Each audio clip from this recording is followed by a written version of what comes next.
একটা কবুতরের পায়ের সাথে চিঠি বেঁধে এক লোক সেই কবুতরটাকে আকাশে উড়াই দিছে। এদিকে থানার একজন পুলিশ আবার এই বিষয়টাকে লক্ষ্য করেছে। আরে কবুতরের পায়ের সাথে চিঠি বেঁধে লোকটা কি কোনো গোপন তথ্য আদান প্রদান করে নাকি দেখি তো।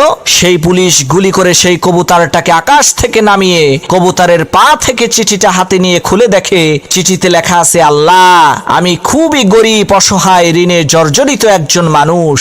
আমার 1 লক্ষ টাকা দরকার। তুমি আমাকে 1 লক্ষ টাকা দাও। তুমি তো আকাশে থাকো, এই কারণে এই কবুতরের মাধ্যমে তোমার কাছে চিঠিটা পাঠাইলাম। চিঠিটা পড়ে সেই পুলিশের মনে অনেক দয়া হলো। সে যখন তার থানার অন্যান্য সমস্ত পুলিশের কাছে এই বিষয়টাকে খুলে বলল, তখন থানার সমস্ত পুলিশেরা মিলে পরামর্শ করে সিদ্ধান্ত নিল তারা তাদের বেতনের টাকা থেকে কিছু টাকা দিয়ে সেই অসহায় লোকটাকে সাহায্য করবে। তো থানার সকল পুলিশের কাছ থেকে চাঁদা তোলা হলো। দেখা গেল 50,000 টাকা হয়েছে। তখন ওই পুলিশ 50,000 টাকা নিয়ে ওই গরিব অসহায় লোকটার হাতে দিয়ে বলছে, ভাই, তুমি যে আল্লাহর কাছে চিঠি লিখে সাহায্য চাইছিলা, আল্লাহ তো তোমার চিঠি কবুল করছে, এই যে নাও তোমার টাকা। লোকটা গুনে দেখে 50,000। তখন সেই লোকটা আবার একটা চিঠি লিখে কবুতরের পায়ে বেঁধে উড়াইয়া দিছে। পুলিশ কয়, কি রে, এই লোকটারে না টাকা দিয়ে আসলাম, এখন আবার ওনার কি সমস্যা হইল?